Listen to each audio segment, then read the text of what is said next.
Most people believe they have a money problem. They say they need more income, more savings, more breathing room. And on the surface, that sounds accurate. But the diagnosis is incomplete.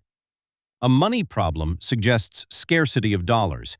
It suggests not enough coming in, not enough being held, not enough being managed correctly. So the solution becomes predictable. Work more, earn more, budget tighter, cut deeper.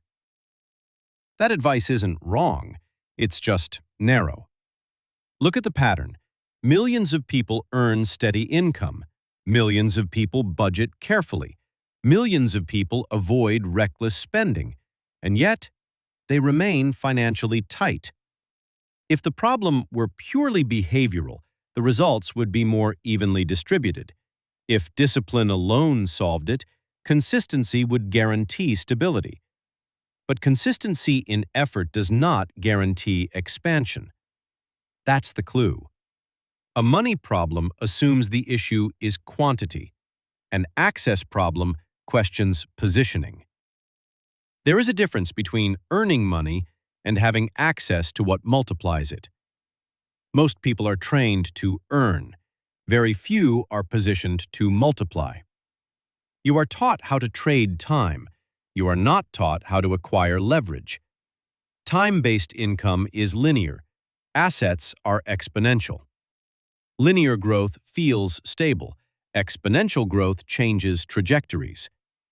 When you look at wealthy individuals, it rarely starts with higher effort. It starts with access. Access to ownership, access to capital, access to information networks, access to opportunities that compound. Without access, effort caps out. You can double your hours, you cannot double time. So when someone says, "I just need to make more money," they're often chasing a higher version of the same model. More hours, higher salary, bigger paycheck. But if the structure of income remains tied to time, the ceiling remains. This is where the misdiagnosis hurts, because it keeps you solving the wrong equation. You optimize income, but you never question exposure. Exposure to assets, exposure to compounding, exposure to systems that work while you're not working. Money earned is active. Money invested in ownership becomes autonomous. Autonomy is the difference. If every dollar you receive requires your presence, you don't have a multiplication engine. You have a treadmill. The treadmill pays, but it doesn't scale beyond your capacity. Most people are not broke because they are reckless. They are tight because they are structurally positioned outside leverage. Access determines leverage. Leverage determines scale. Without access, you grind. With access, you compound. That distinction is rarely taught clearly. Instead, the narrative stays behavioral. Budget better, negotiate salary, work harder. Those are tactical improvements. They do not automatically create structural access. You can improve performance inside a limited system and still remain limited. That is the misdiagnosis. Most people don't have a money problem. They have an access problem. And until that difference is understood, they will keep chasing more income instead of chasing entry into what multiplies it. Income and access are not the same thing. They look similar at first. Both involve money. Both involve opportunity. Both influence lifestyle. But structurally, they function very differently. Income is what you earn. Access is what you're allowed to participate in. Income is transactional. You provide value, you receive compensation. Access is positional. You are inside certain rooms, or you are not. Think about the difference. If you earn $80,000 a year, you have income. But if you don't have access to ownership, equity, assets, scalable systems, your income remains active. Active income requires you. It pauses when you pause. Access changes that equation. Access to ownership means your capital can operate independently of your time.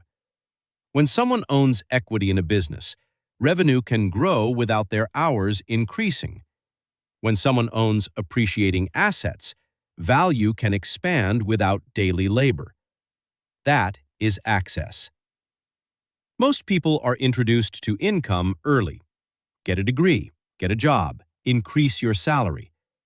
Very few are introduced to structured ownership early, how to acquire equity, how to buy productive assets, how to use leverage strategically. So they chase income upgrades, better role, higher title, larger paycheck. But the model remains unchanged, time exchanged for money. Upgrading the same model does not transform the model. It only expands its limits slightly. Now consider access barriers. To invest meaningfully, you need surplus capital. To acquire assets, you need liquidity. To enter certain opportunities, you need connections or accreditation. Access is often gated, not always maliciously, but structurally. If you are operating paycheck to paycheck, surplus is minimal.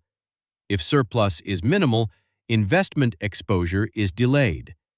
Delay reduces compounding time. Compounding time is the hidden variable. The earlier access begins, the greater the multiplier effect. Two individuals can earn similar incomes. One gains early access to ownership. The other remains purely income dependent. Over a decade, their trajectories separate. Not because one worked harder, because one compounded. Access determines whether your money stays linear or becomes multiplicative. Linear money sustains. Multiplicative money expands. Most people optimize sustainability. Very few prioritize expansion. Not because they lack intelligence, but because expansion requires access first, and access often requires initial capital, mentorship, or proximity to networks. Proximity matters. Information flows differently inside ownership circles. Opportunities circulate differently. If you are not in those circles, you are not exposed to those flows. That is not personal failure. It is positioning. Income gives you movement. Access gives you leverage. Movement keeps you active. Leverage changes scale. If your strategy is built entirely around increasing income, you are strengthening the engine you sit inside. If your strategy shifts toward acquiring access, you are changing engines. That difference is structural. Most people don't need more hustle. They need exposure to what multiplies effort. And exposure begins with recognizing that income is not the finish line. It's the entry point. Without access, income keeps you afloat. With access, income becomes fuel. That's the distinction. Access sounds simple in theory. Buy assets, own equity, invest early. But ownership is not evenly distributed. It is layered, structured, often gate-kept. Not always by intention, but by design. To own meaningful assets, you need capital. To accumulate capital, you need surplus. To generate surplus, you need margin. Most people are operating with thin margin. Housing absorbs a large percentage of income. Healthcare absorbs unpredictably. Taxes are extracted immediately. What remains is often consumed by stability, not expansion. So ownership is delayed. Delay is expensive. Compounding rewards time more than intensity. The earlier capital is deployed, the more it multiplies. If ownership starts at 25 instead of 40, the outcome shifts dramatically. But early ownership often requires advantages: family capital, financial literacy exposure, proximity to investors, access to credit at favorable terms. Those advantages are not universal. Credit itself is a gate. With strong credit and collateral, capital becomes cheaper. Without it, capital is expensive or unavailable. Cheap capital accelerates ownership. Expensive capital restricts it. This is how asymmetry forms quietly. One group compounds, another sustains. Over time, the gap widens, not because effort differs dramatically, because access does. Ownership also requires knowledge, understanding equity structures, risk allocation, tax positioning, market cycles. That knowledge is not always taught in standard education. Most people are trained to be productive. Very few are trained to be capital allocators. So even when income rises, ownership doesn't automatically follow. Spending scales with income, lifestyle expands, margin remains thin. And culturally, consumption is visible. Ownership is quiet. You see the car, you don't see the equity stake. You see the house, you don't see the portfolio allocation behind it. So aspiration becomes lifestyle-driven, not leverage-driven. That keeps demand high, but ownership concentrated. Ownership is not impossible, it's just not default. The default path is labor participation. Ownership requires deviation. Deviation requires awareness first. If you don't recognize that ownership is structurally advantaged, you won't prioritize entering it. You will continue refining income, negotiating salary, adding certifications. All valuable, but still linear.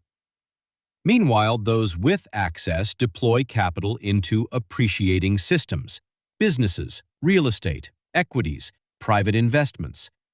These systems generate returns beyond hourly input. That is the compounding divide. Ownership scales because it detaches reward from time, and time is your most limited resource. If reward remains attached to time, your ceiling remains biological. Ownership breaks that ceiling. But entry is often restricted by capital, credit, knowledge, and network. Those are the gates. And most people were never shown where those gates are, let alone how to open them. This is not an argument for resentment. It is an argument for awareness. If ownership is gate-kept by surplus, literacy, and positioning, then the real objective isn't just earning more, it's engineering entry. Because without ownership, you remain outside the multiplier. And outside the multiplier, income alone rarely changes trajectory. Pause for a second. If you're still listening, it's probably because this didn't feel exaggerated. That's intentional. If this way of thinking matters to you, like the video, subscribe. We'll keep going deeper. The default response to financial pressure is effort. Work longer, add a second stream, take overtime, upgrade skills. Effort feels productive. It feels responsible. And in the short term, it works. Income increases, cash flow improves, stress eases slightly. But effort does not automatically create access. If your additional income is still tied to time, you have expanded capacity. You have not changed structure. There's a difference between scaling effort and scaling position. Scaling effort increases output. Scaling position changes exposure.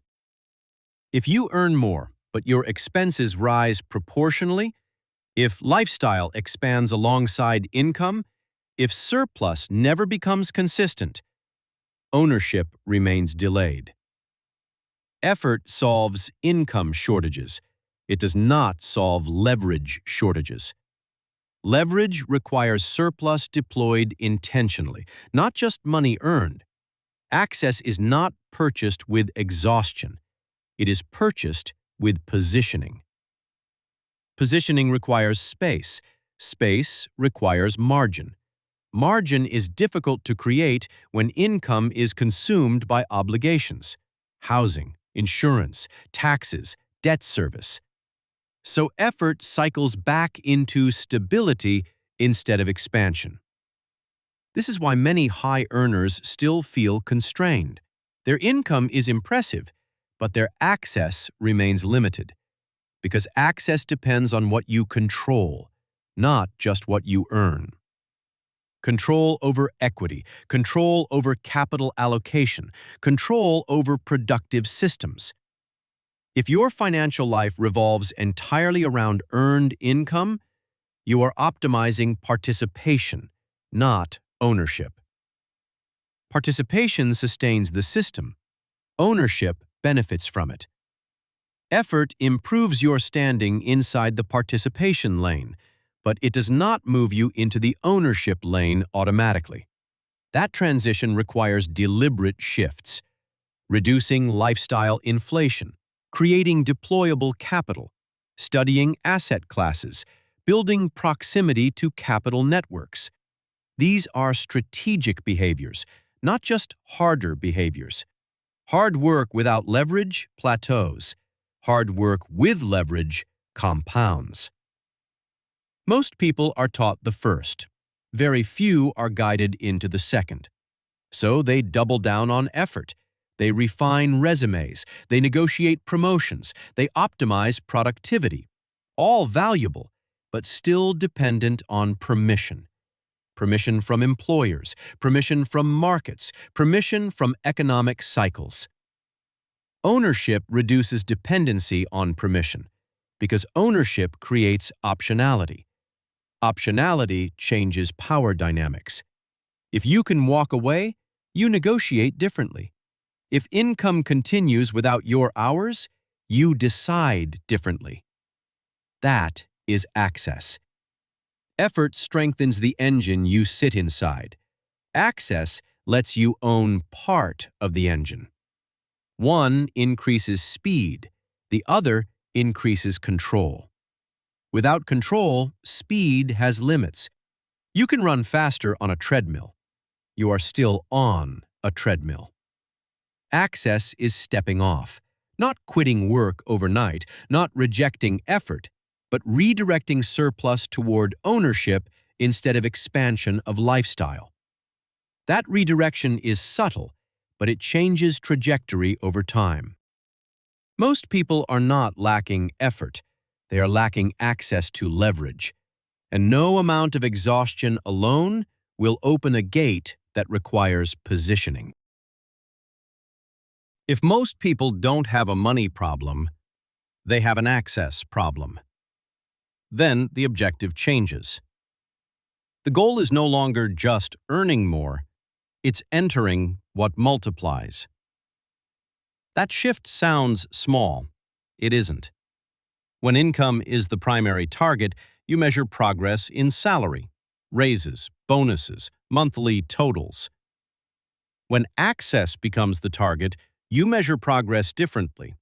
Equity percentage, asset exposure, ownership stakes, control over capital.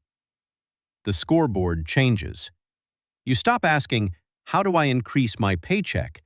You start asking, how do I increase my leverage? Leverage is what detaches growth from time. It allows money to operate without your constant presence.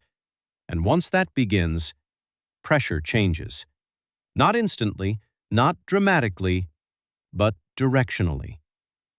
Even small ownership shifts trajectory. A single appreciating asset, a minority equity stake, consistent capital deployed into compounding systems. The amounts may start modest. The effect over time is not. Because compounding is indifferent to emotion. It rewards duration and exposure. This is why access matters more than income alone.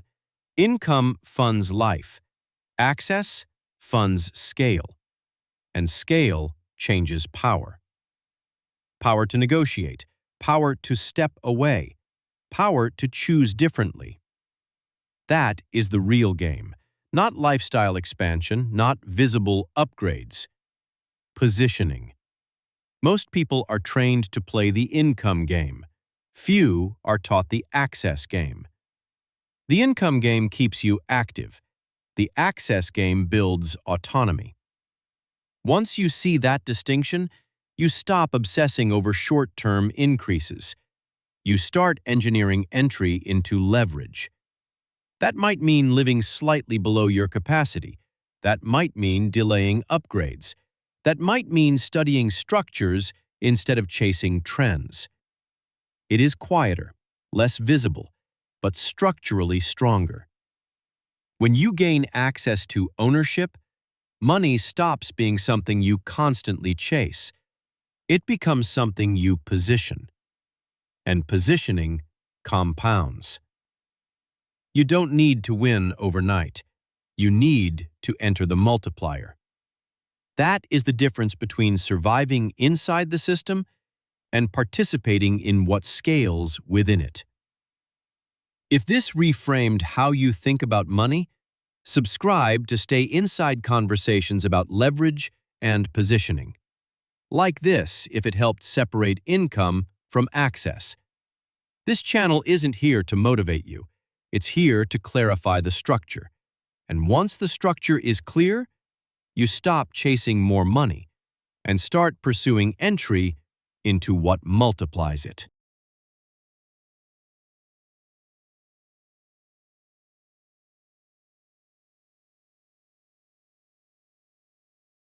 The middle class is often described as a result. A natural outcome, a statistical grouping, a place people simply end up. But stable patterns are rarely accidental. When millions of people land in similar positions year after year, that isn't randomness. It's structure. The middle class is not a mistake. It is a design, not a conspiracy, not a villain. A design in incentives. Predictable income, predictable expenses, predictable upgrades. A life that feels stable, but rarely expands beyond its boundaries. The structure works because it feels reasonable. You work, you earn, you qualify. For a house, for a car, for financing. Everything is accessible, just not fully owned. Access replaces autonomy. Monthly payments normalize permanence. Long-term obligations become routine. Nothing feels extreme. The numbers are manageable. That's the elegance of the design. It doesn't trap through force. It stabilizes through comfort. Comfort reduces resistance. The middle class is built around predictability. Predictable careers, predictable credit access, predictable consumption cycles. Each step feels like progress, but each step increases fixed cost, and fixed costs reduce flexibility. Flexibility is what allows repositioning. Without flexibility, mobility slows. This isn't oppression, it's optimization. The system optimizes for stability. Stable workers, stable consumers, stable taxpayers. Volatility is minimized. Because volatility disrupts growth models. Predictability sustains them. The middle class becomes the engine, not because it is weak, but because it is reliable. Reliable income supports reliable debt. Reliable debt supports reliable consumption. Reliable consumption supports the broader economy. Nothing here is malicious. It is coordinated behavior through incentives. The system rewards participation, not exit. Participation feels normal. Exit feels risky. So most people remain inside the structure their entire working lives. Comfortable, responsible, predictable.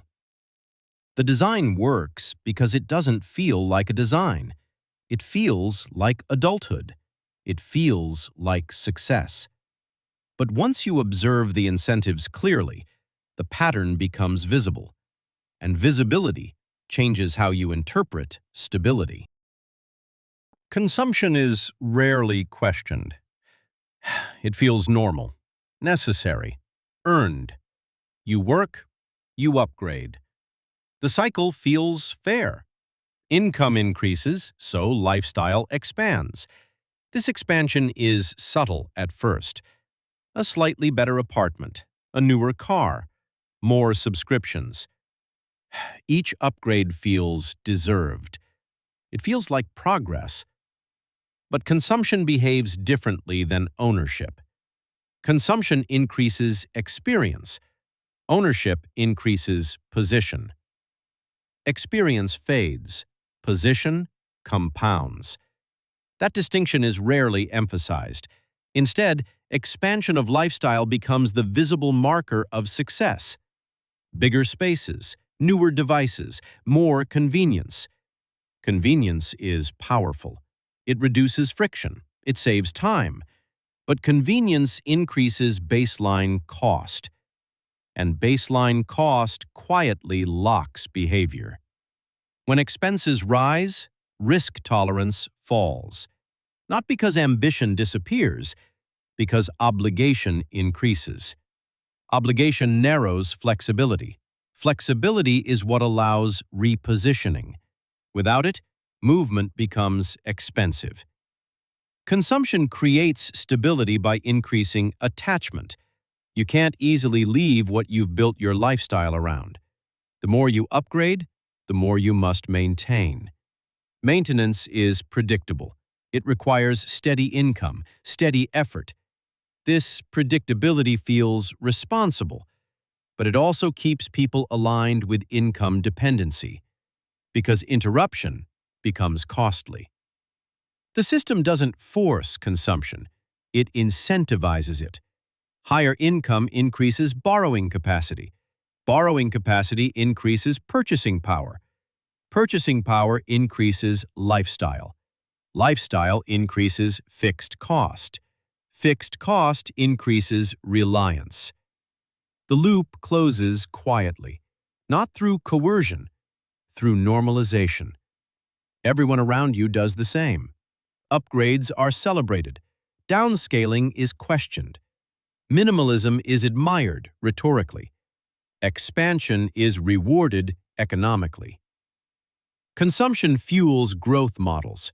Growth models depend on demand. Demand depends on desire. Desire is cultivated constantly, through marketing, through comparison, through visibility. The result is containment without confinement. You are free to choose, but most choices lead deeper into the same structure. Consumption isn't the enemy, but it is directional. It directs capital outward. Outward spending reduces inward accumulation, and without accumulation, position remains unchanged. Life feels upgraded. Leverage does not. That's the containment. Comfort without expansion. If this feels familiar, if you've felt this pressure but never had words for it, this channel isn't here to motivate you. It's here to help you see clearly. If that resonates, like the video. Subscribe. More clarity is coming. Debt is often described as a burden. But structurally, debt is a bridge. It allows access before ownership. Homes become available sooner. Cars become affordable immediately. Education becomes attainable upfront. Debt accelerates participation. Without debt, many purchases would be delayed for years. With debt, they happen now. Acceleration feels like progress. Immediate access feels empowering. But acceleration changes behavior. When future income is committed in advance, present flexibility shrinks. Payments become permanent fixtures. The monthly obligation becomes normal. So normal that it stops feeling like constraint. It feels like adulthood. Debt smooths the gap between desire and capacity. It eliminates waiting. But eliminating waiting eliminates accumulation time, because money committed to payments cannot be repositioned. This creates a steady rhythm. Income arrives, payments leave. The flow becomes predictable. Predictability feels stable. Stability sustains the structure. The middle class depends on steady earners. Steady earners depend on steady obligations. Obligations discourage volatility. Volatility discourages repositioning. Risk becomes expensive when payments are fixed. Debt doesn't imprison, it anchors. Anchors provide security. They also prevent drift. And drift is sometimes necessary for repositioning. The design doesn't require excessive debt. It only requires consistent debt. Mortgage, car payment, student loans, credit lines, each one manageable alone. Together, they shape decision-making. Career choices become safer. Relocation becomes complicated. Entrepreneurial risk feels irresponsible. Not because ambition disappears, because disruption threatens stability. Debt normalizes long-term commitment to predictable income, and predictable income sustains predictable consumption. The loop reinforces itself. Debt is not evil. It is structural. It enables growth while distributing cost over time. But distributing cost over time means distributing dependence over time. Years pass inside repayment cycles. Upgrades feel earned. Position remains similar.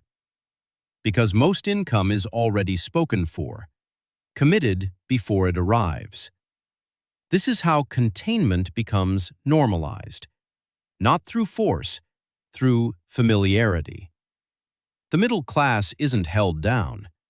It is held in place. When you step back far enough, the pattern becomes visible. Predictable income, predictable debt, predictable consumption.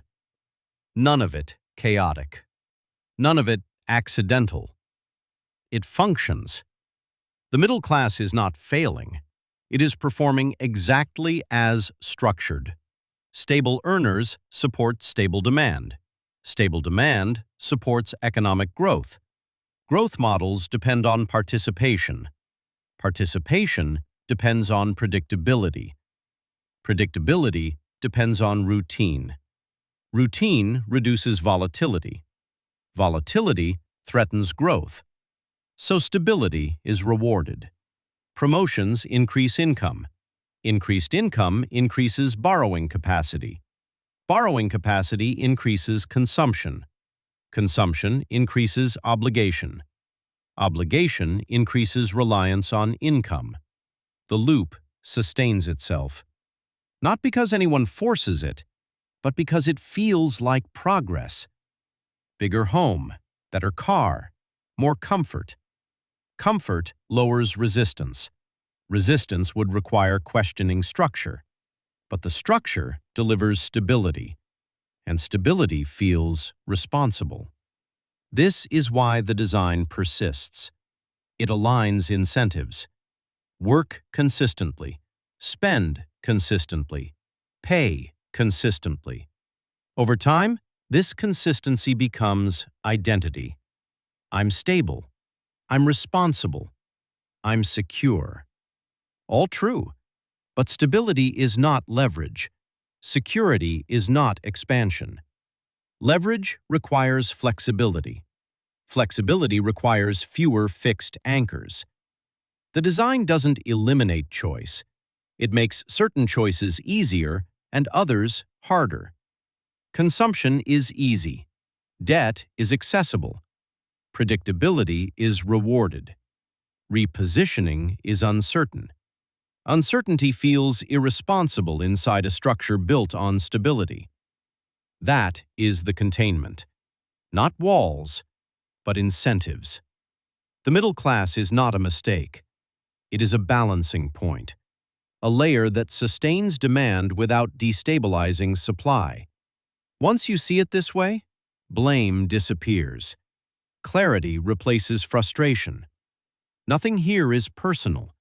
It is structural. And structures respond to awareness before they respond to effort. If this gave you perspective, not outrage, if it helped you see incentives instead of villains, like the video, subscribe, turn on notifications. We're just getting started.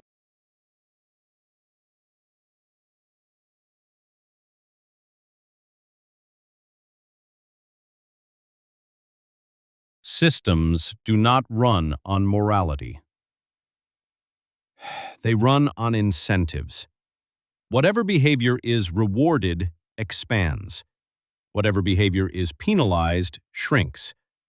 Modern economies are structured around growth. Growth requires activity. Activity requires spending. When people spend, money circulates. Circulation creates measurable output. Output becomes GDP.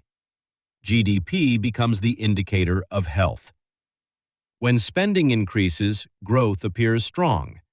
When spending slows, concern rises. So spending is encouraged. Not verbally, structurally. Credit is accessible. Advertising is constant. Upgrades are normalized. Spending fuels the engine. Now consider production. Labor produces value. Wages are taxed directly before they reach you. Production is measurable, so it is taxable. Ownership behaves differently. Assets appreciate. Capital gains accumulate. Different categories, different treatment.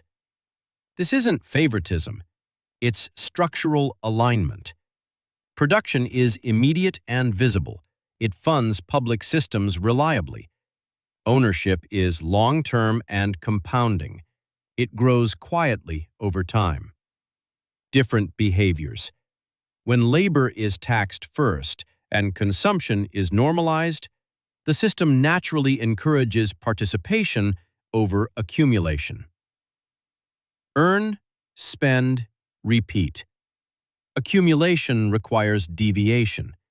Deviation introduces volatility. Volatility disrupts predictability. Predictability sustains planning. Planning sustains growth targets. So predictability is rewarded. This is why the system appears neutral but behaves directional. It nudges. Spending feels normal. Ownership feels advanced. Advanced behaviors require awareness. Awareness requires stepping outside routine. Routine is comfortable. Comfort sustains participation. Participation sustains the model. None of this requires conspiracy, only aligned incentives. When you understand incentives, blame becomes irrelevant. The question shifts from, "Is this fair?" to, "What behavior is this encouraging?" Tax structures are rarely discussed in terms of behavior. They're framed as percentages, as fairness debates, as political arguments. But structurally, tax systems shape incentives. They determine which actions are immediate and which are delayed. Labor income is taxed first, before it is fully received. This creates a predictable flow. Production generates revenue for the system instantly. Predictability sustains planning. Ownership behaves differently. Assets are held. Appreciation accumulates. Value grows quietly. Taxation often occurs later, sometimes only when gains are realized. Time is treated differently depending on the category. This difference changes compounding. When earnings are taxed immediately, the base shrinks before it grows. When gains are deferred, the base compounds longer. Longer compounding periods produce disproportionate outcomes. This is not accidental. It encourages long-term asset holding. Holding stabilizes markets. Stability sustains confidence. Confidence sustains participation. Meanwhile, labor remains the primary entry point for most people. It is accessible, it is structured, it is measurable. Because it is measurable, it is easy to regulate.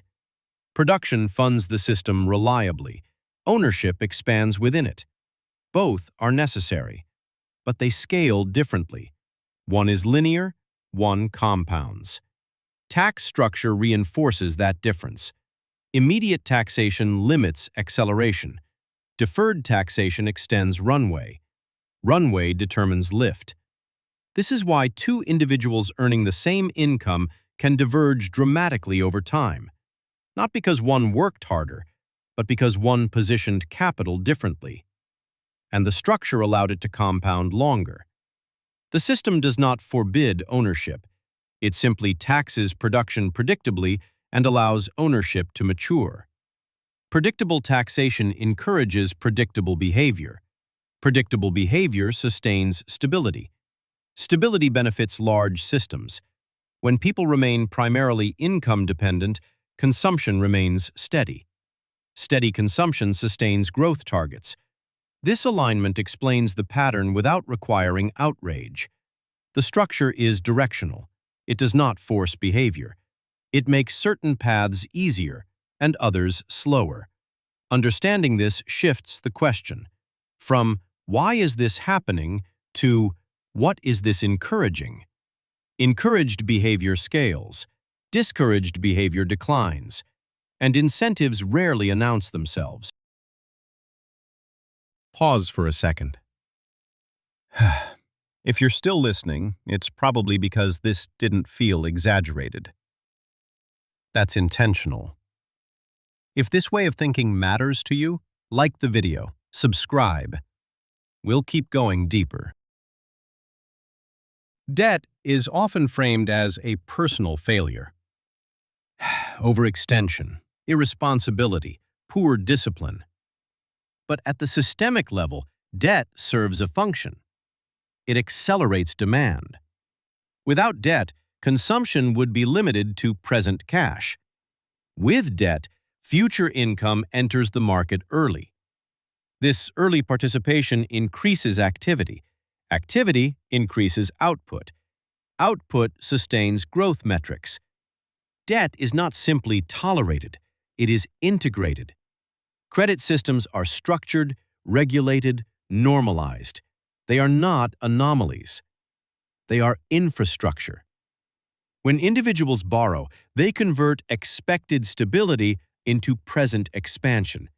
Expansion feels like progress. Homes are purchased, businesses are funded, education is financed. Each loan moves capital forward in time. Forward movement creates measurable growth. Measurable growth sustains confidence. Confidence sustains participation. Participation sustains the model. Debt smooths volatility. Instead of waiting years to accumulate savings, people act immediately. Waiting slows activity. Slower activity reduces output. Reduced output pressures growth targets. So debt becomes the lubricant. It reduces friction between desire and capacity. Lubrication allows systems to move faster than cash alone would permit. Speed supports expansion, but lubrication also changes behavior. Future income becomes pre-allocated. Pre-allocation reduces flexibility. Reduced flexibility increases reliance on steady income. Steady income reinforces labor dependence. Labor dependence reinforces tax predictability. Tax predictability reinforces public planning. Everything interlocks. Debt is not isolated. It connects individual ambition to systemic growth. Ambition fuels borrowing. Borrowing fuels activity. Activity fuels measurement. Measurement validates health. None of this requires moral judgment. It requires understanding structure. Debt is powerful because it feels personal, but it operates collectively. When millions borrow, growth expands. When borrowing contracts, concern rises. Stimulus appears. Interest rates adjust. Credit conditions shift.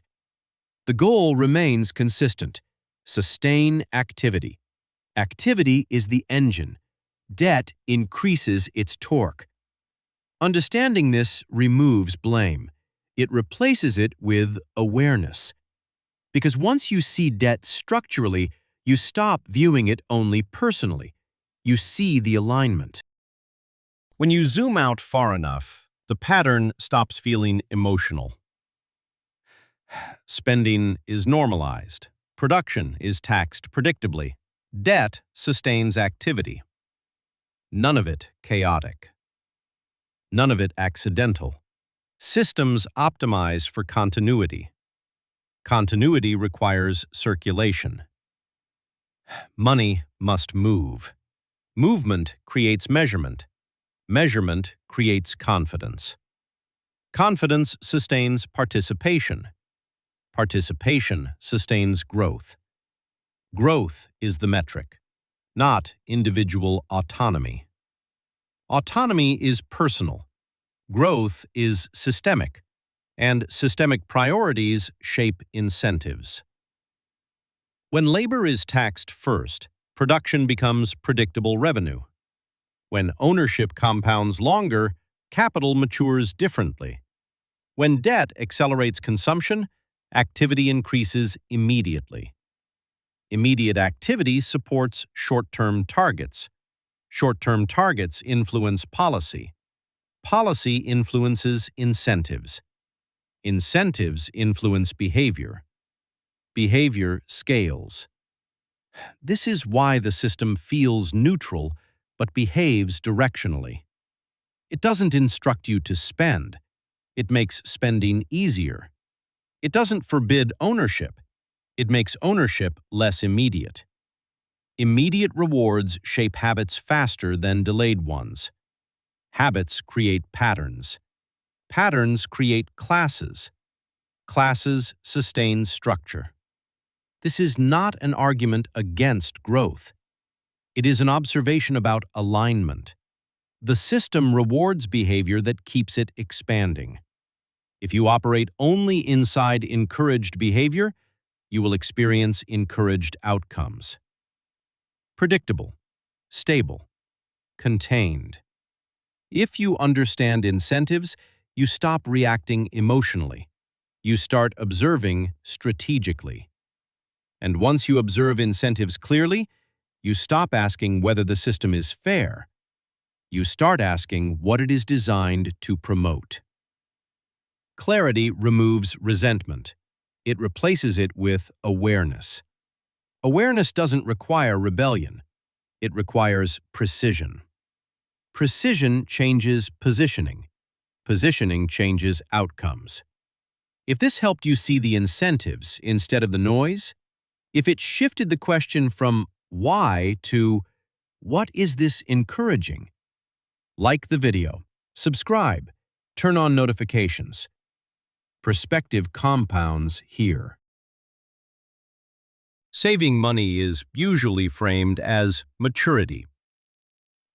Proof that you're disciplined, that you're in control, that you're doing the right thing. From an early age, saving is treated as a moral signal. Spend less than you make. Put money aside. Prepare for the future. That advice sounds unquestionable because saving does solve a problem. It reduces fear. Fear of emergencies, fear of instability, fear of being caught unprepared.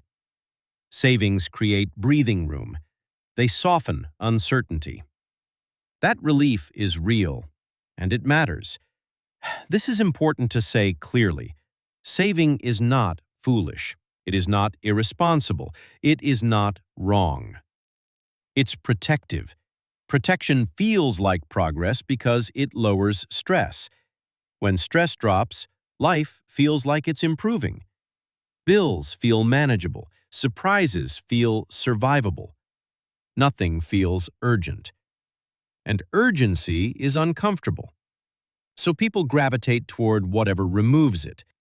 This is why saving is praised culturally. It produces calm behavior, predictable choices, low volatility. Stable people are easier to plan around. They don't panic. They don't disrupt systems. They comply. So saving becomes more than a habit. It becomes a signal of responsibility. If you struggle financially, the assumption is simple. You didn't save enough. Not that the structure was limited, not that the system capped outcomes. The burden is placed on behavior. Save more, spend less, be more disciplined. That framing trains people to self-correct endlessly. If progress doesn't arrive, they tighten further. More restriction, more caution, more saving. Over time, saving becomes the only move, not a tool, a strategy. That's where the problem begins, not with saving itself, but with what people expect it to do. Saving is designed to preserve. It is not designed to expand. But because preservation feels like improvement, people confuse safety with progress and protection with growth. Nothing looks wrong. Life feels under control. That's the illusion. Saving stabilizes the present. It does not change position. And position is what determines how the future behaves. Most people never question this early because savings do what they promise. They protect you from falling. They just don't help you climb. This distinction is subtle, and because it's subtle, it's rarely taught. Saving feels responsible because it is responsible for the wrong objective: safety. But safety is not the same thing as progress, and confusing the two is how people spend decades doing everything right and still wonder why nothing changed. Saving money creates distance from risk. It cushions emergencies. It absorbs surprises. What it does not do is change where you stand. Savings reduce downside. They do not create upside. This distinction is rarely made explicit because protection feels like movement. When danger feels farther away, life feels improved. But improvement in feeling is not improvement in position. Position is structural. It determines what happens when time passes. Two people can feel equally secure and still be positioned very differently. One accumulates quietly. The other simply maintains. Savings exist outside the system. They sit. They wait. Waiting feels neutral. It feels like nothing is being risked. But time does not treat waiting as neutral. It treats it as absence. Money that sits does not interact with growth. It does not participate in expansion. This is why savers often feel stuck despite doing everything right. Nothing is wrong. Nothing is happening.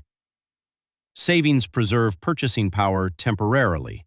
They do not redesign how money behaves. The relationship stays the same. Income still requires labor. Time off still costs money. Progress still depends on presence. Remove income, and pressure returns. Savings soften the impact. They don't remove the dependency. This is the quiet limitation. Savings delay pain. They do not eliminate the structure that creates it. Because savings don't change structure, they can't change trajectory.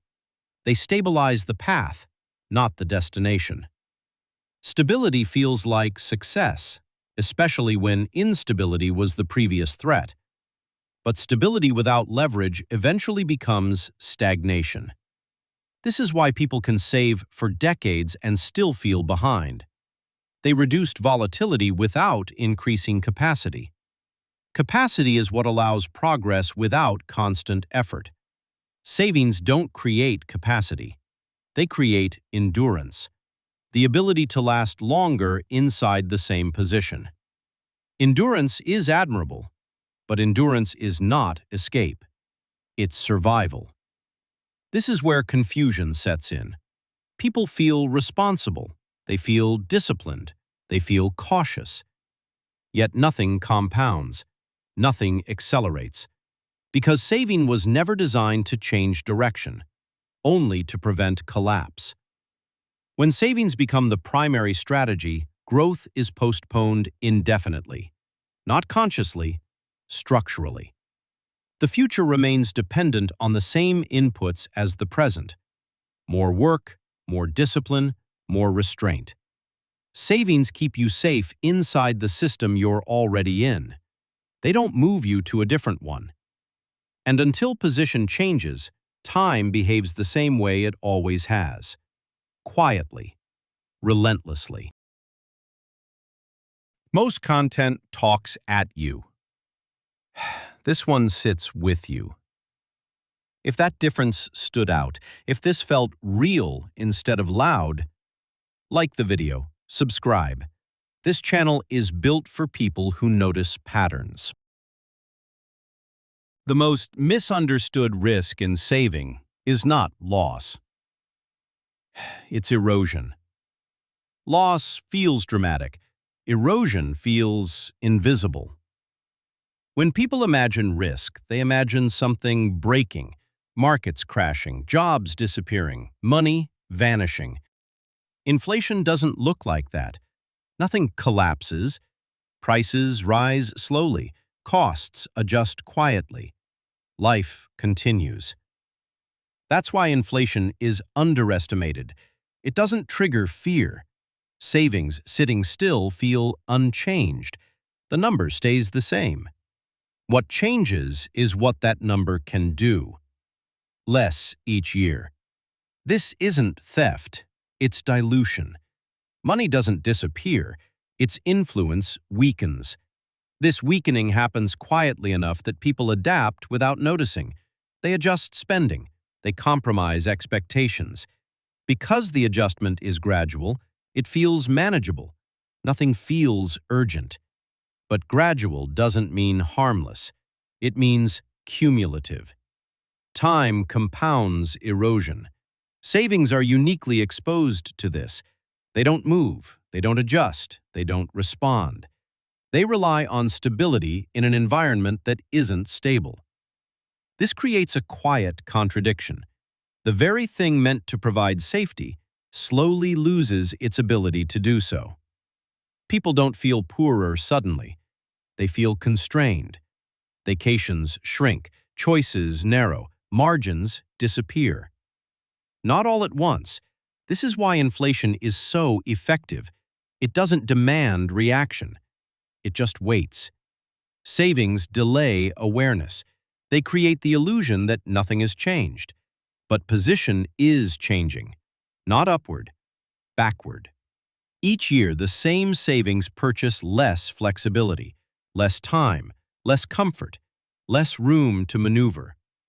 This isn't because savers are careless. It's because stored money is passive by design. Passivity feels safe. But time doesn't reward passivity. Time rewards participation, presence inside systems that adjust. Savings opt out of that. They sit outside the process, protected from volatility, but exposed to decay. This is why safety can quietly weaken, not because something went wrong, but because nothing moved. Inflation doesn't punish saving, it ignores it. And being ignored by time is expensive. Because while savings wait, the world recalibrates. By the time erosion is obvious, years have passed, and those years never compounded. By the time saving feels limiting, it has usually done its job. Bills are covered. Emergencies are survivable. Life feels stable. Nothing feels broken. That's why the ceiling is hard to notice. Because ceilings don't announce themselves. Saving succeeds at what it was designed to do. It prevents collapse. But preventing collapse is not the same as creating ascent. Savings create a floor. They stop you from falling. A floor is essential, but standing on it doesn't move you upward. This is where the confusion lives. People feel safe and assume they're progressing. Safety feels like success, especially if instability was the previous threat. But stability doesn't compound. It holds position. Over time, holding position becomes indistinguishable from falling behind. Not because anything went wrong, but because everything else kept moving. Costs adjust. Expectations rise. Systems recalibrate. Savings don't. This is why savers often feel pressure without explanation. They did what was responsible. They avoided mistakes. They delayed gratification. They stayed disciplined. Yet the distance to freedom didn't shrink. Because saving never closes distance. It only preserves ground. That doesn't make saving useless. It makes it incomplete. Used correctly, saving protects progress. Used alone, it replaces progress. That's the ceiling. Once saving becomes the primary strategy, growth is postponed indefinitely. Not intentionally, structurally. People wait for the moment when they feel ready. Enough saved, enough security, enough certainty. That moment never arrives, because safety has no finish line. The goal keeps moving, and time keeps passing. Years go by quietly. Savings remain intact, but position does not improve. This isn't a warning, it's a clarification. Saving is a foundation, not a destination. When foundation is mistaken for progress, life feels responsible but constrained. And that constraint gets mislabeled as bad luck or bad timing. In reality, it's just a ceiling being reached, quietly. Understanding this doesn't demand action, it demands awareness. Because once the role of saving is clear, it stops being confusing and stops being overtrusted. If this helped you see saving differently, if it gave clarity without telling you what to do, like the video, subscribe, turn on notifications. The next part goes deeper.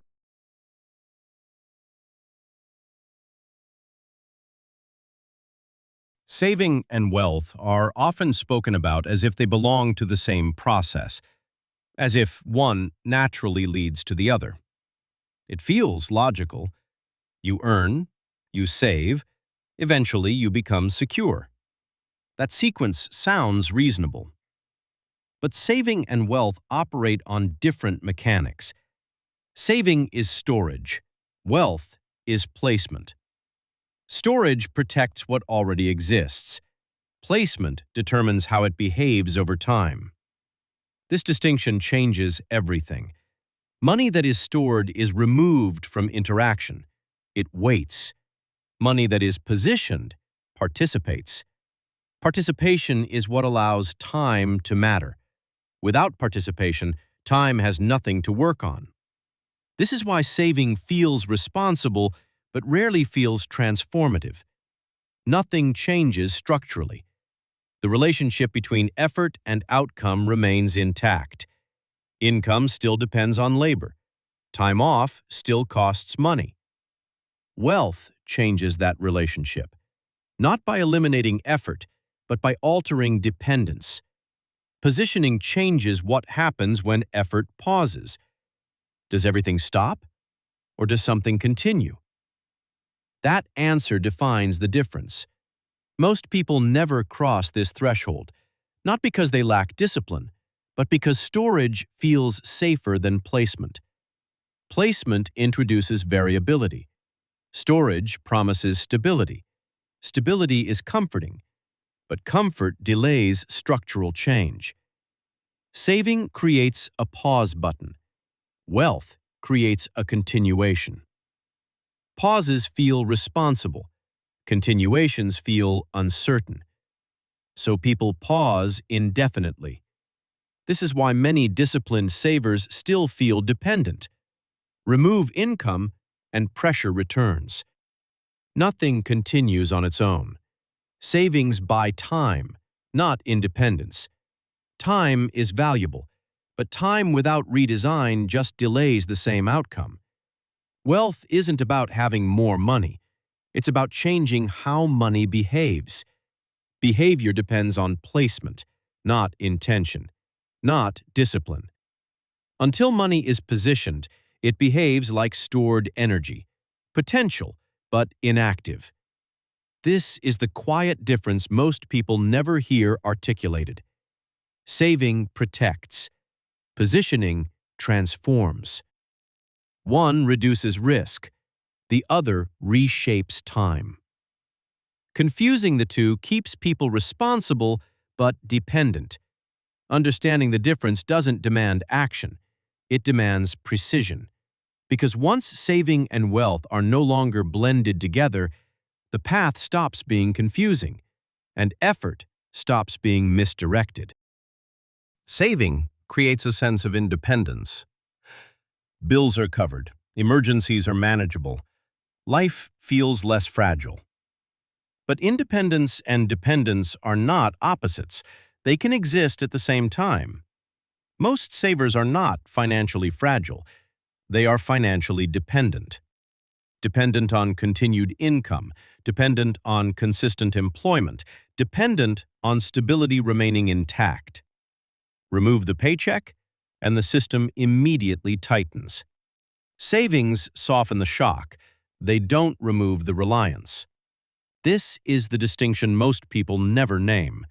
They feel secure, so they assume they're free.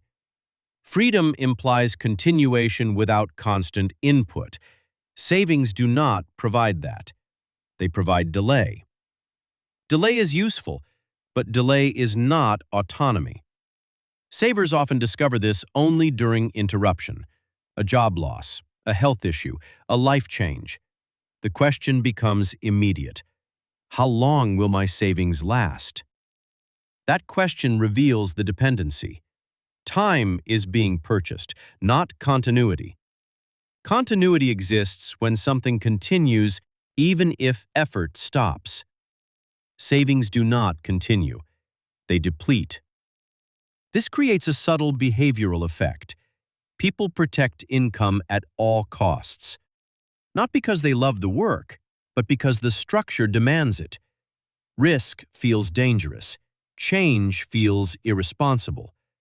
Even when opportunity exists, dependence narrows options. Savings were meant to create freedom. Instead, they often reinforce caution, because everything still depends on income continuing uninterrupted. This is why savers often describe their situation as comfortable but tight, safe but constrained. They don't feel desperate, they feel unable to move. Dependence doesn't always feel like fear. It often feels like responsibility. People confuse obligation with maturity and caution with wisdom. But responsibility without autonomy is still dependence. This isn't a failure of character. It's a consequence of structure. Savings were never designed to remove dependence. They were designed to absorb disruption. Absorption feels powerful. But power that depletes is not leverage. It's buffering. Wealth behaves differently. It reduces reliance instead of delaying consequences. That distinction matters, because until reliance changes, freedom remains theoretical. Most people don't lack discipline. They lack a structure that continues without them. Saving keeps people afloat. It does not move them ashore. Understanding this isn't an instruction, it's a diagnosis. And accurate diagnoses are the beginning of clarity. Before this continues, if you felt seen instead of sold to, that's the entire point of Relentless Wealth. Like the video, subscribe. We're just getting started. Money behaves differently when it moves. Not emotionally, mechanically. Stored money waits. It preserves value temporarily, but preservation is passive. Capital only compounds when it participates, when it is placed inside systems that respond to time. Motion is what allows time to interact with money. Without motion, time has nothing to amplify. This is where most people stall. Not because they lack money, but because their money is inactive. Inactivity feels safe. Nothing fluctuates. Nothing surprises. But safety is not growth. It's suspension. Suspension delays outcomes. Capital that moves enters feedback loops. It responds to demand. It adjusts to change. It compounds through repetition. This doesn't mean constant action. It means correct placement. Motion is structural, not frantic. When capital is positioned, it continues interacting with the environment, even when attention shifts elsewhere. That continuity is what most savers never experience. Their money waits for instruction that never comes. It sits outside the system. This creates a quiet paradox. The more disciplined the saver, the more static their capital becomes. Discipline without placement creates stagnation. Nothing compounds in isolation. Growth requires interaction. This is why time rewards movement, not speed, participation. Money that moves experiences variability. That variability is often misunderstood as risk, but variability is also opportunity. Capital that never fluctuates never learns. It never adapts. And without adaptation, compounding stalls. This is why saving alone cannot produce wealth. It removes money from motion. Wealth isn't created by storing capital. It's created by aligning capital with systems that evolve. That alignment is subtle. It doesn't feel dramatic early. There's no immediate reward. Time must pass. Feedback must accumulate. This waiting period is why most people retreat to saving. Saving responds immediately. Motion requires patience, and patience without feedback feels uncomfortable. So capital stays idle, protected but inactive. Years pass. Savings remain. Position does not change. This isn't about recklessness. It's about recognizing that money must engage with time to change behavior. Stored money is paused time. Positioned money is active time.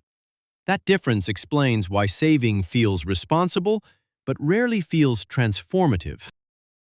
Saving was never meant to create wealth. It was meant to create safety.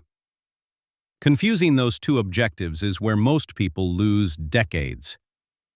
Safety stabilizes the present. Wealth reshapes the future.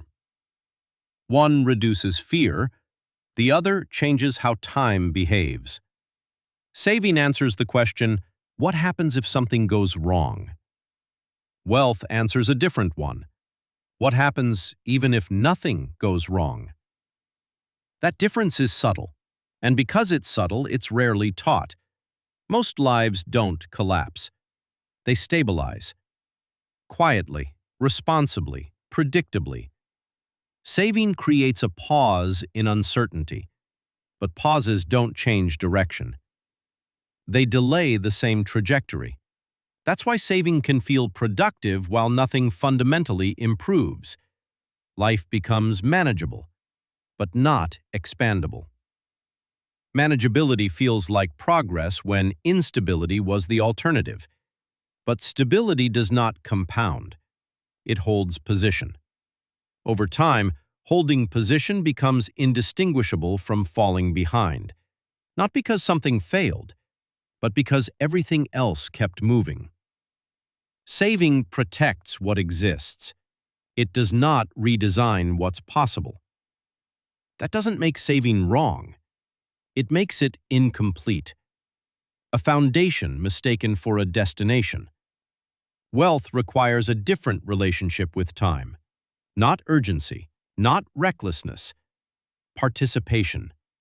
Capital that is allowed to age, to adapt, to interact. That's why wealth feels uncomfortable early. There's no immediate relief, no instant signal that you're safe, just quiet alignment. Saving calms the nervous system. Wealth challenges it. Because wealth requires trusting structure instead of control. Most people were never told that saving has a ceiling. They assumed discipline would eventually turn into freedom. It doesn't. Discipline preserves. Position transforms. Once that distinction is clear, saving stops being confusing, and wealth stops feeling mysterious. If this reframed how you think about saving, if it gave clarity without telling you what to do, like the video, subscribe, turn on notifications. More perspective is coming.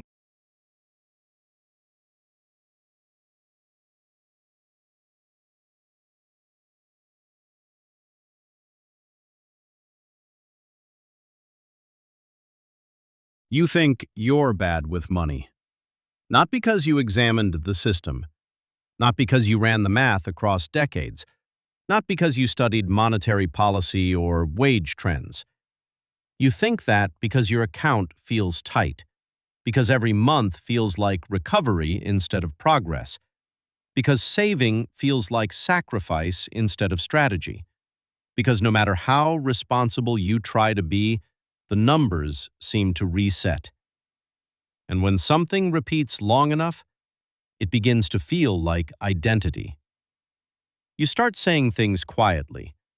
I'm just not good with money. I'm not disciplined. I should have made better choices. Other people figured it out. I didn't.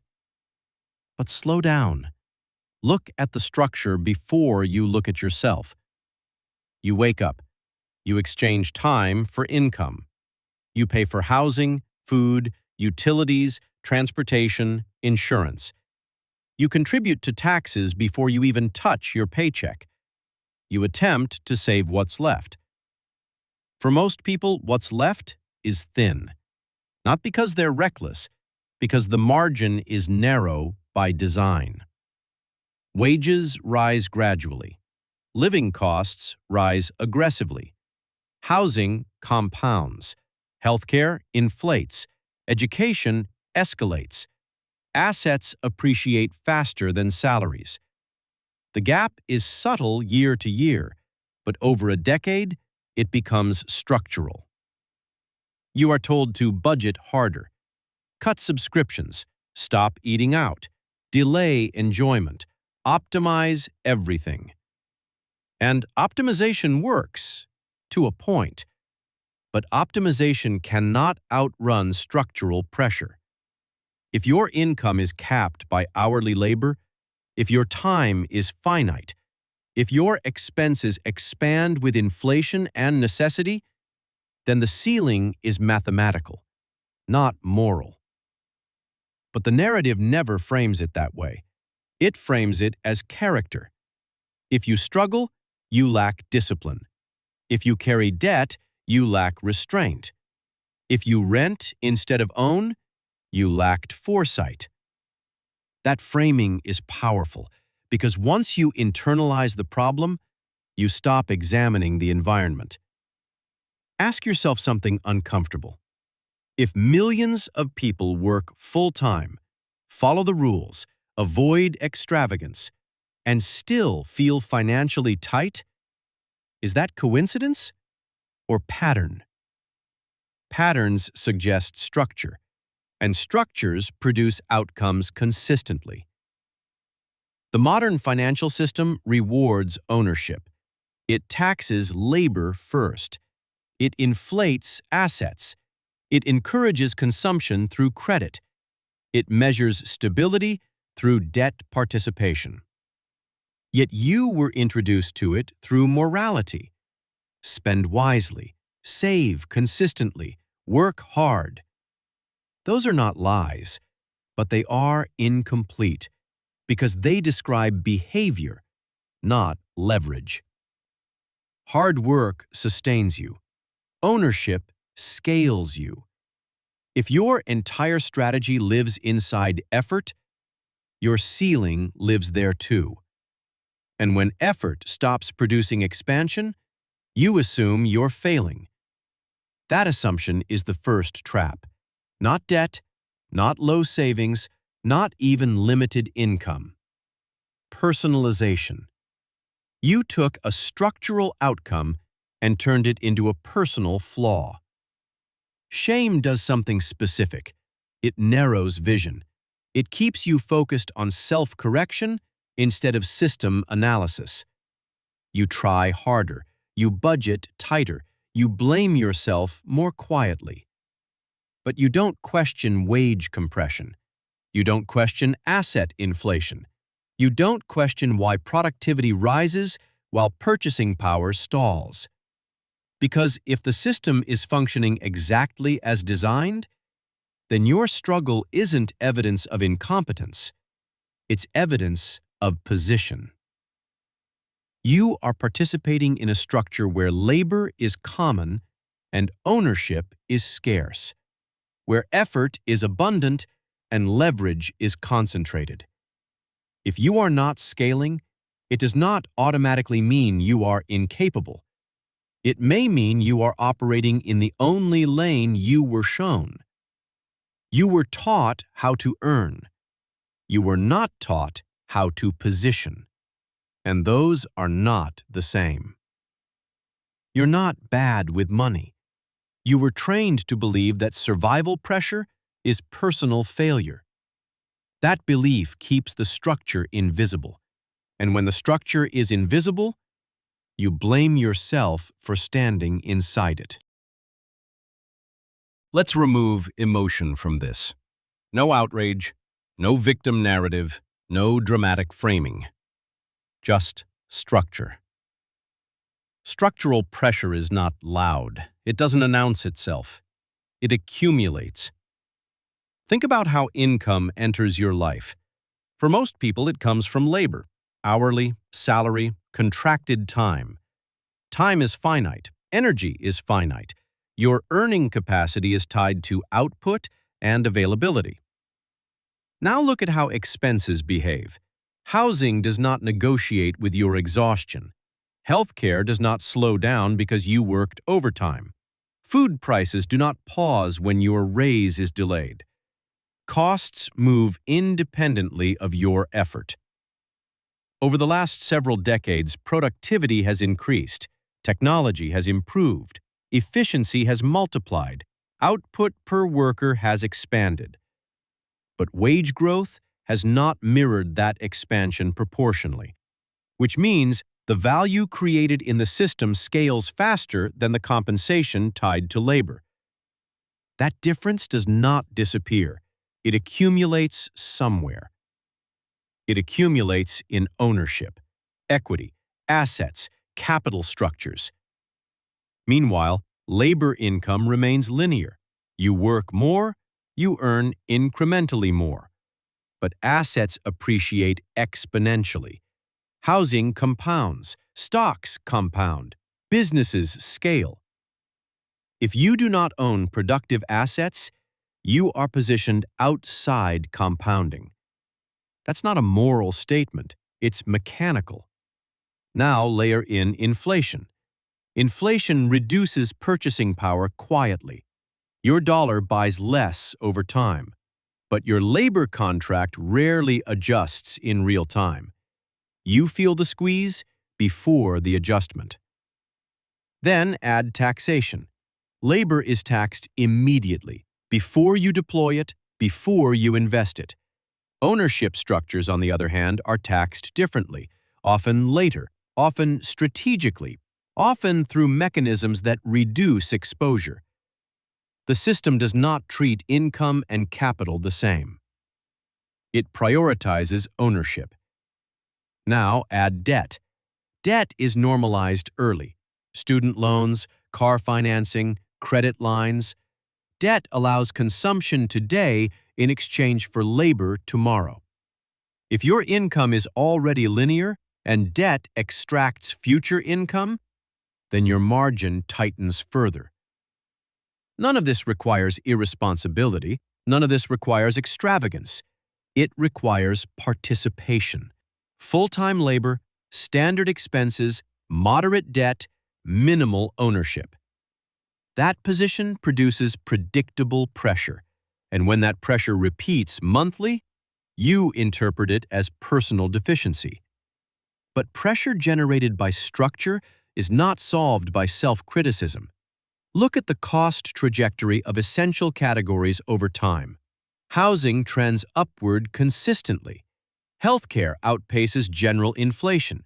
Education costs multiply faster than median wages. These are not luxury categories. They are foundational. If foundational costs rise faster than labor income, the gap becomes systemic. You can budget tighter. You can negotiate better. You can switch jobs. All of that matters. But those are tactical adjustments inside a larger architecture. Structural pressure means the architecture itself favors certain positions over others. Ownership over labor, capital over effort, leverage over time. This does not mean effort is useless. It means effort alone is insufficient for scale. And insufficiency feels like failure when you were told effort was the solution. You were trained to optimize behavior. You were not trained to question placement. Placement determines exposure. Exposure determines outcome. If you are positioned where income is capped, taxed early, and offset by rising costs, your stress is predictable, not accidental. The system is not chaotic. It produces consistent results based on where you stand inside it. And most people were placed in the same lane. Work, earn, spend, repeat. Very few were shown how to transition from labor participant to asset holder. Without assets, you fight gravity manually. With assets, gravity assists you. That difference compounds over decades. Structural pressure does not mean you are powerless. It means the default path is not neutral. It favors ownership. It taxes production. It rewards leverage. If you feel stuck despite working responsibly, it may not be a discipline issue. If this feels familiar, if you've felt this pressure but never had words for it, this channel isn't here to motivate you. It's here to help you see clearly. If that resonates, like the video. Subscribe. More clarity is coming. Structural pressure alone doesn't hold the system in place. Behavior does. Not forced behavior, conditioned behavior. You weren't just placed inside the structure. You were trained to move in ways that sustain it. Look at what gets rewarded socially. Consumption is visible. Ownership is quiet. Spending is celebrated. Equity is rarely discussed. From early on, financial success is framed through lifestyle. The car, the apartment, the vacation, the upgrade. Not through cash flow, not through asset accumulation, not through control of productive systems. You are shown the outputs, rarely the mechanics. Marketing doesn't teach you balance sheets, it teaches you desire. And desire keeps money circulating. Credit makes desire immediate. You don't have to wait. You don't have to accumulate first. You can participate now and reconcile later. That feels empowering. Access feels like progress. But access, funded by future labor, tightens future flexibility. If enough of your future income is already allocated, you lose optionality. Optionality is power. Debt reduces optionality. Consumption without ownership delays leverage. This is not about shame, it's about incentive design. The system encourages behaviors that sustain velocity. Spend, upgrade, borrow, repeat. Because velocity drives growth, and growth drives markets. Ownership, however, requires patience. Patience reduces velocity. Long-term accumulation is not exciting. It is not viral. It is not immediately visible. So culturally, it's quieter. Ask yourself what financial conversations dominate media. Quick wins, rapid flips, side hustles promising escape, luxury as proof of arrival. Rarely disciplined equity positions held for decades. Rarely slow accumulation of productive assets. Why? Because slow wealth doesn't stimulate impulse. Impulse fuels spending. Spending fuels revenue. Revenue fuels the system. The structure does not need you to fail. It needs you to circulate. Circulation keeps you active. Active but not advancing. There's another layer. Employment structures condition time alignment. You are paid bi-weekly or monthly. Your bills are monthly. Your financial rhythm becomes short-term. Short-term cycles reduce long-term thinking. If you are constantly clearing the current month, you rarely step back to design the next decade. Urgency crowds out strategy, and urgency is common when margins are thin, so behavior adapts. You focus on immediate relief. You optimize for survival. You celebrate small breathing room. Nothing wrong with that, but survival mode rarely produces structural shifts. Conditioned behavior feels like choice, but it often mirrors incentive. When consumption is frictionless and ownership requires capital you don't yet have, the path of least resistance becomes predictable. Then, shame fills the gap. If you consume, you feel undisciplined.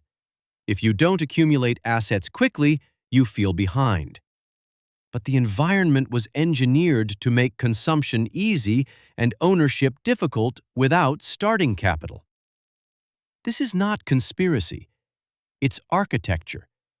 Banks profit from lending. Retailers profit from purchasing. Platforms profit from engagement.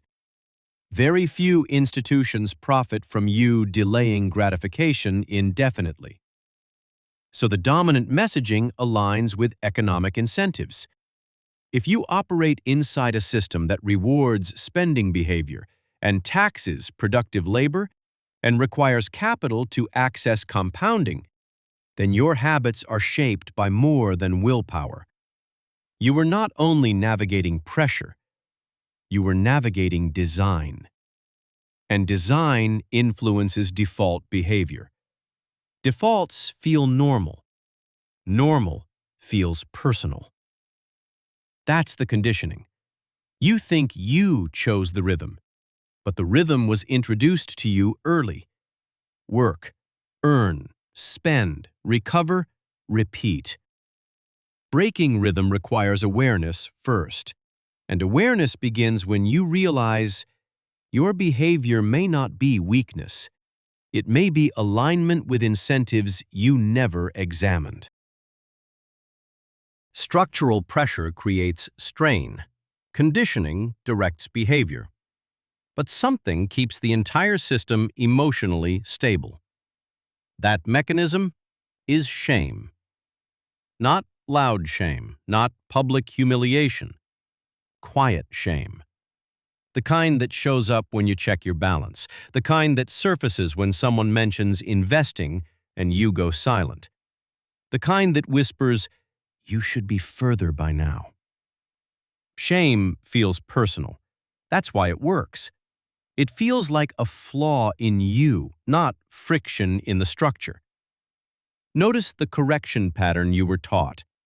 If you struggle financially, improve yourself. Be more disciplined. Be more focused. Be more productive. Improvement is valuable, but the direction of correction is always inward, rarely outward, rarely structural, rarely questioning why full-time labor no longer guarantees long-term stability. When pressure is constant, the mind searches for control. Blaming yourself creates the illusion of control. If it's your fault, you can fix it. If it's structural, you must rethink your position. Rethinking position is destabilizing. Self-blame is simpler. Shame keeps the lens narrow. It keeps you focused on habits, on missed opportunities, on decisions you wish you handled differently. It prevents zooming out, because zooming out raises uncomfortable questions. Questions about wage ceilings, about capital concentration, about why asset owners benefit from compounding while labor participants fight for margin. Shame avoids those conversations. Instead, it repeats, "You should have started earlier. You should have known better. You should be smarter." You, you, you. There is no systemic incentive to encourage mass structural awareness. Structural awareness disrupts compliance. Compliance sustains predictability.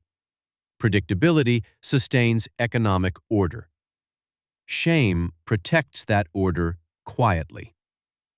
Force creates resistance. Shame creates silence. When you feel behind financially, you rarely revolt. You internalize. You adjust. You work more hours. You add side income. All inside the same lane.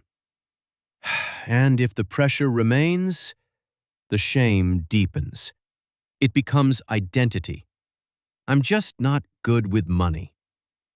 Once something becomes identity, you stop challenging it. Identity feels fixed. Structure feels invisible. Shame also isolates. Financial strain is rarely discussed honestly. Most people curate stability. They present progress. They hide tension. So you compare your internal stress to external performance. That comparison distorts perception. Distortion intensifies shame.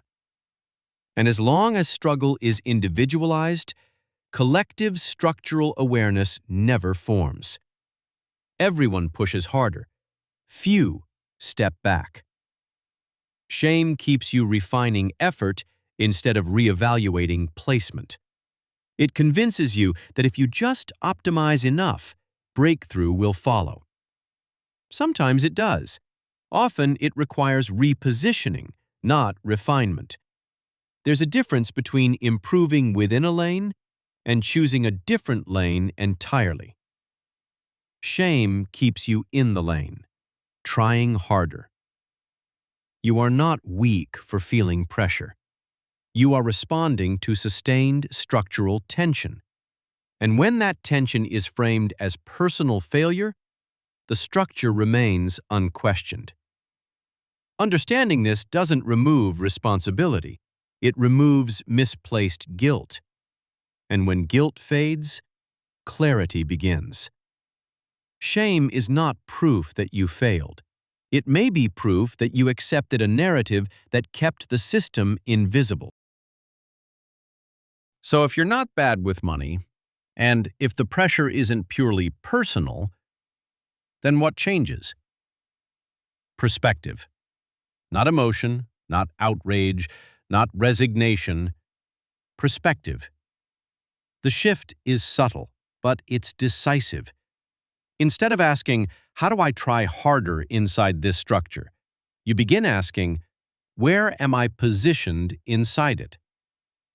That question changes everything. If labor income is linear, how do you gain exposure to compounding? If effort is capped by time, how do you detach income from hours? If taxes reduce production first, how do you participate in ownership structures instead? These are not motivational questions. They are strategic ones. The shift is not about blaming the system. It's about understanding it well enough to move intentionally within it. You stop personalizing pressure, and you start analyzing placement. Placement determines trajectory. Trajectory determines outcome. If you remain solely dependent on earned income, you accept linear scaling. If you acquire productive assets, you introduce leverage. Leverage compounds quietly, over years, over decades. The system is not entirely hostile, it is simply structured, and structure rewards certain behaviors more than others.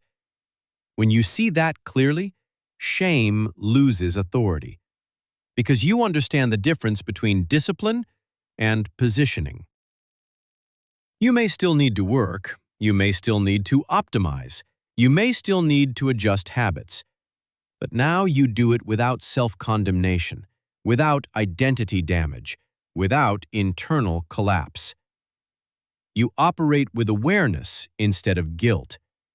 Awareness allows patience. Patience allows accumulation. Accumulation allows leverage. Leverage changes pressure. This is not a promise of instant escape.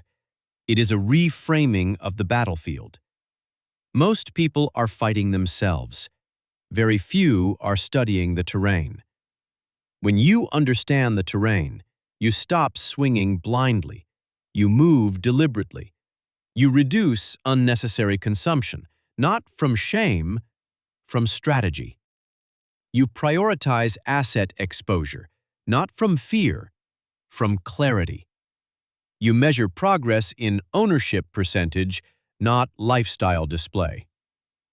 And over time, the pressure shifts. It doesn't disappear overnight, but it stops feeling like a verdict on your worth. You were never fundamentally flawed. You were positioned in the most common lane, and the most common lane is optimized for participation, not freedom. Freedom requires ownership. Ownership requires awareness first. If this changed how you see your situation, stay here. Subscribe if you want more clarity about how the system actually works. Like this if it helped you separate structure from self-blame. This channel isn't about motivation. It's about understanding leverage. And once you understand leverage, you stop fighting yourself and start repositioning.